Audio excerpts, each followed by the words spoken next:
Have you ever felt that crushing weight of a secret? That feeling that something unsaid is just eating you up from the inside out? Well, today we're going to dive into this ancient text that maps out that exact experience. It gives us a timeless blueprint for how to get from that hidden guilt to, well, profound relief. So, this is the goal, right? This is the destination, a state of just blessing and relief. But here's the thing, this blueprint isn't just about the happy ending. It's about the incredibly difficult journey you have to take to get there. And that journey, it starts not with joy, but with its polar opposite. Our journey kicks off in a place of, honestly, profound suffering. And the first stage isn't about the wrong thing that was done. No, it's all about the internal damage that happens when you keep it buried, when you keep it hidden. And that right there is the crucial starting point. See, the problem isn't just the mistake itself, it's the silence that comes after. This isn't about some external punishment coming down on you. It's about an internal breakdown that starts the second we choose not to speak. Okay, what's really fascinating here is just how physical the language is. The author is describing this unconfessed guilt not just as a mental thing, but as a force that is literally taking the body apart, bones wasting away, strength being sapped. I mean, this is an ancient description of what modern psychology would call the psychosomatic effects of extreme guilt and stress. It's this constant, heavy pressure that just drains you of all your life and energy. So right here, we're presented with a really clear choice. Path 1, the path of silence, well, we know exactly where that leads. It's devastating. It leads to decay. But what about the other path? See how it's blank? The text does that on purpose. It builds this tension, this anticipation, making you wonder, okay, there has to be another way, right? What is it? And where does it go? And that brings us to the climax of the story. This is the moment where everything changes. It's the pivot point, where you go from just passively suffering to actively trying to find a resolution. This is it. This is the turning point. And notice, it's an internal decision first. The author stops hiding, stops pretending, and just decides to face the truth. Acknowledging the sin and refusing to cover it up anymore, that is the very first active step away from that physical and emotional decay we saw in silence. What's so helpful is that the text breaks this down into a really clear three-part process. So first, you have to admit it to yourself. That's step 1. Step 2, you stop the performance. You stop pretending that everything is okay. And third, you actually articulate it. You say the words, "I will confess my transgressions." It's this powerful movement from just knowing it inside to actually doing something about it outside. And the result? It's immediate. It's presented as a direct consequence, a clear cause and effect.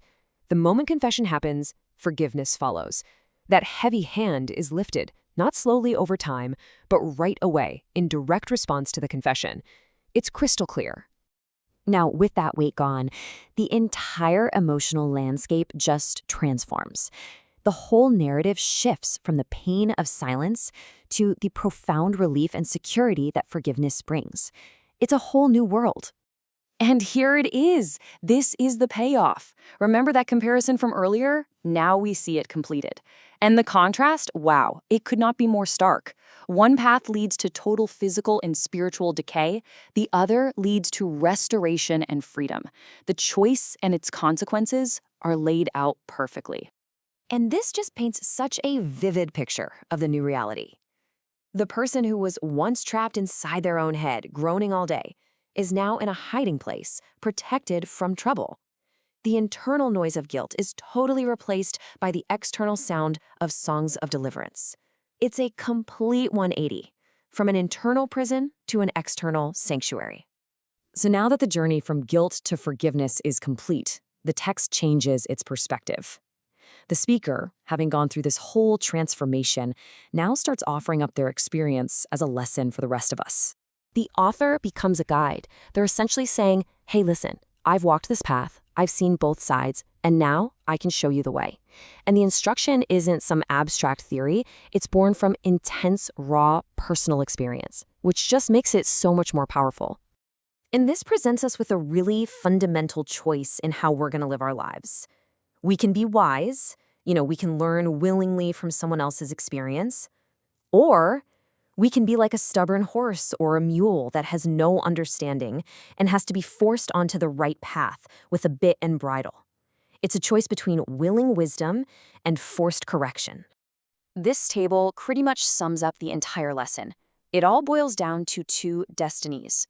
The one who keeps going in that stubborn resistance, they face many woes. It's a life of suffering.